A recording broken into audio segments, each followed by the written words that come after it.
नमस्कार साथियों, मैं डॉक्टर जहीर अब्बास। दोस्तों, पिछले वीडियो में बता चुका हूं कि पेनक्रियाज को प्रभावित करने वाले हमारा खान पान और हमारा रहन सहन होता है। दोस्तों, पेनक्रिएटाइटिस अगर क्रिएट होता है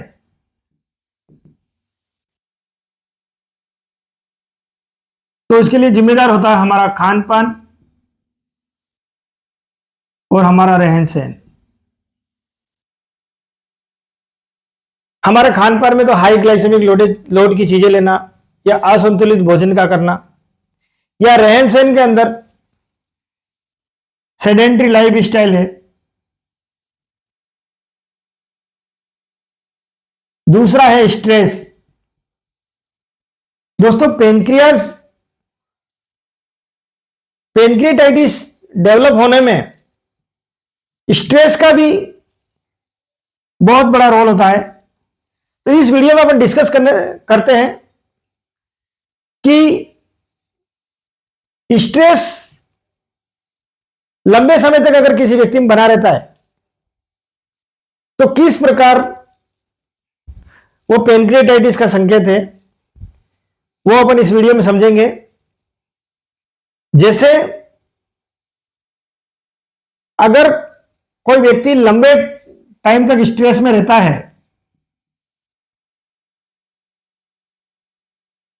तो स्ट्रेस की कंडीशन में क्या होगा, तनाव की कंडीशन में, यानी कि भागदौड़ भरी जिंदगी में, महंगाई भरे दौर में मैक्सिमम लोग तनाव से ग्रसित है। देश दुनिया की मैक्सिमम आबादी स्ट्रेस के कारण स्ट्रेस की बीमारी से ग्रसित है। तो स्ट्रेस के कारण क्या होता है, जब किसी व्यक्ति को स्ट्रेस होता है तो स्ट्रेस होने से हमारे ब्रेन के अंदर जो हाइपोथैलेमस भाग होता है, वह हाइपोथैलेमस भाग क्या करता है, हमारी पिट्यूटरी ग्लैंड को आदेशित करता है। और पिट्यूटरी ग्लैंड है वह एड्रिनल ग्लैंड को आदेश देती है कि स्ट्रेस हार्मोन कोर्टिसोल रिलीज करवाती है। यानी कि स्ट्रेस की कंडीशन में हमारा ब्रेन का जो हाइपोथैलेमस भाग है, हाइपोथैलेमस भाग के द्वारा संदेश जाता है पिट्यूटरी ग्लैंड को, और पिट्यूटरी ग्लैंड द्वारा एड्रिनल ग्लैंड को संदेश जाता है, जिससे एड्रिनल ग्लैंड को निर्देशित किया जाता है कि कोर्टिसोल हार्मोन रिलीज करे।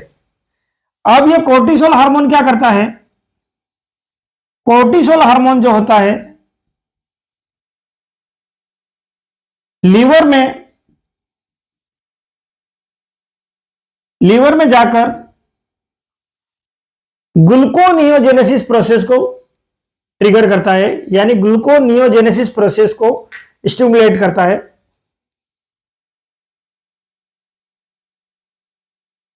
इससे क्या होगा, ग्लूकोनियोजेनेसिस प्रोसेस अर्थात लीवर है, वो लीवर में स्टोरेज एक्स्ट्रा कार्बोहाइड्रेट जो ग्लाइकोजन के रूप में स्टोर होता है,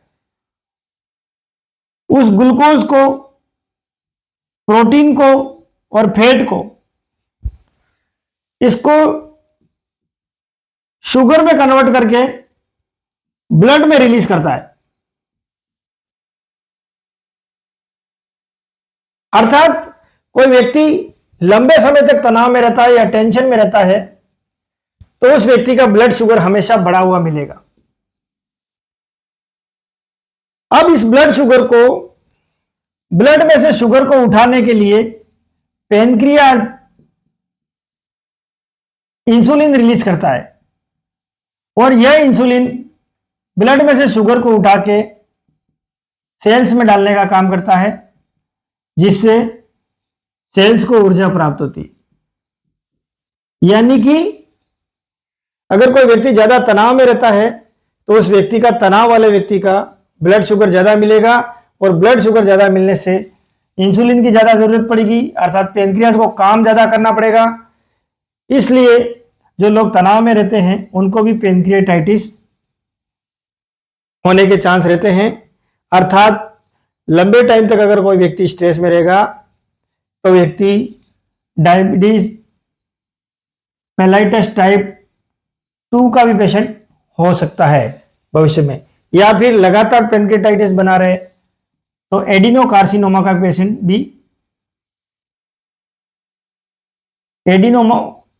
एडिनोकार्सिनोमा का पेशेंट भी वो व्यक्ति हो सकता है।